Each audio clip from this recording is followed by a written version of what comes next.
नमस्कार दोस्तों, मैं हूं सीए प्रवीण परियार और आप देख रहे हैं मेरा यूट्यूब चैनल। आज के इस वीडियो में मैं आपको बताने जा रहा हूं वो 10 हाई वैल्यू ट्रांजेक्शंस जिस पर डिपार्टमेंट की नज़र रहती है और आपको नोटिस आ सकते हैं। और साथ ही साथ मैं आपको ये भी बता रहा हूँ कि ये ट्रांजेक्शंस डिपार्टमेंट की नज़र में एक्चुअली आ कैसे रहे हैं। फर्स्ट, अगर आप सेविंग बैंक अकाउंट में 10 लाख रुपया उससे ज़्यादा कैश साल भर में जमा कराते हैं या विड्रॉल करते हैं, और ये कैश डिपॉजिट या विड्रॉल चाहे एक बार में करियो चाहे टुकड़ों में करियो, बैंक आपके इस ट्रांजेक्शन को डिपार्टमेंट को रिपोर्ट करता है। सेकंड, अगर आपका करंट अकाउंट है और करंट अकाउंट में आप 50 लाख रुपया उससे ज़्यादा कैश या तो जमा करते हो या विड्रॉल करते हो, तो बैंक द्वारा ये ट्रांजेक्शन इनकम टैक्स डिपार्टमेंट को रिपोर्ट कर दिया जाता है। थर्ड, अगर आप FDR बनवाते हो और उस FD की वैल्यू 10 लाख रुपया उससे ज़्यादा है, तो बैंक द्वारा आपके इस ट्रांजेक्शन को इनकम टैक्स डिपार्टमेंट को रिपोर्ट कर दिया जाता है।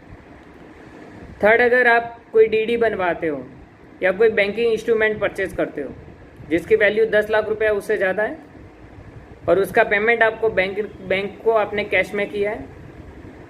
तो बैंक द्वारा आपका ये ट्रांजेक्शन इनकम टैक्स डिपार्टमेंट को रिपोर्ट कर दिया जाता है।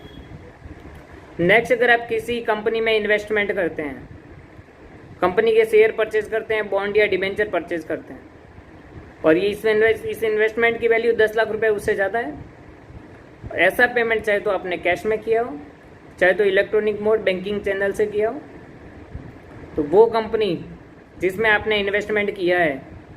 आपके इस ट्रांजेक्शन को, इन्वेस्टमेंट को इनकम टैक्स डिपार्टमेंट को रिपोर्ट कर देती है। नेक्स्ट, अगर आप म्यूचुअल फंड में इन्वेस्टमेंट करते हैं और आपका इन्वेस्टमेंट 10 लाख रुपये उससे ज़्यादा है, तो वो म्यूचुअल फंड कंपनी जिसमें आपने इन्वेस्टमेंट किया है आपके इस इन्वेस्टमेंट को डिपार्टमेंट को रिपोर्ट कर देता है। नेक्स्ट, अगर आप फॉरेन करेंसी ट्रांजेक्शन करते हैं, मतलब आपने फॉरेन करेंसी परचेज करी है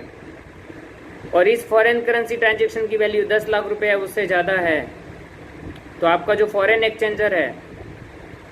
जो आपका मनी एक्सचेंजर है, आपके वो इस ट्रांजेक्शन को इनकम टैक्स डिपार्टमेंट को रिपोर्ट कर देता है। नेक्स्ट, अगर आप क्रेडिट कार्ड यूज़ करते हैं और क्रेडिट कार्ड का पेमेंट 1 लाख रुपया उससे ज़्यादा आप कैश में करते हैं ड्यूरिंग द ईयर, तो आपकी credit card company, banking company आपके इस ट्रांजेक्शन को इनकम टैक्स डिपार्टमेंट को रिपोर्ट कर देता है। नेक्स्ट, अगर आप कोई इमूवेबल प्रॉपर्टी परचेज करते हैं, कोई land, flat, building, factory purchase करते हो और उसकी वैल्यू 30 लाख रुपए या उससे ज़्यादा है, तो आपका रजिस्टर अथॉरिटी है वो आपके इस ट्रांजेक्शन को इनकम टैक्स डिपार्टमेंट को रिपोर्ट कर देगा। लास्ट जो ट्रांजेक्शन है, अभी तक के ये 9 ट्रांजेक्शन थे वो स्पेसिफिक ट्रांजेक्शन थे। लास्ट और इम्पोर्टेंट स्पेसिफिक नहीं होके जनरल ट्रांजेक्शन, अगर कोई भी गुड्स और सर्विसेज आप परचेज करते हो जिसकी वैल्यू 2 लाख रुपये या उससे ज़्यादा है और आप उसका पेमेंट 2 लाख रुपये या उससे ज़्यादा कैश में करते हैं, तो वो व्यक्ति जिसने आपसे कैश रिसीव किया है वो पर्सन आपके इस ट्रांजेक्शन को इनकम टैक्स डिपार्टमेंट को रिपोर्ट कर देगा,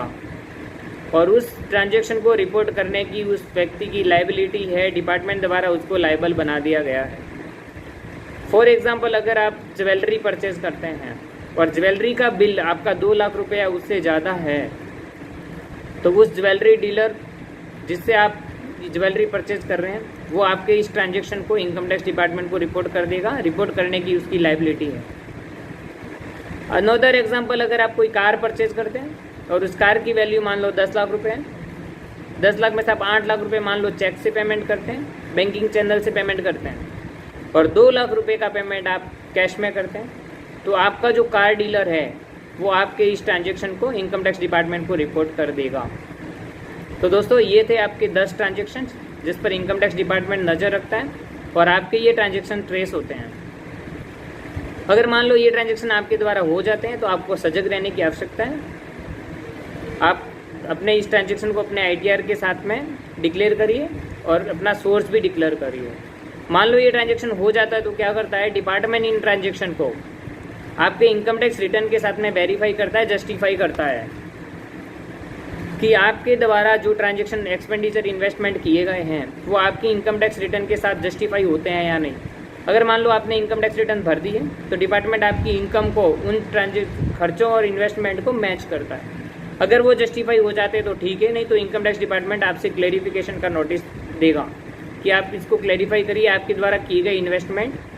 और खर्चे आपकी इनकम के साथ में जस्टिफाइड नहीं है। सेकेंड थिंग, अगर आप रिटर्न ही नहीं भरते हैं तो इनकम टैक्स डिपार्टमेंट आपको एक नोटिस देगा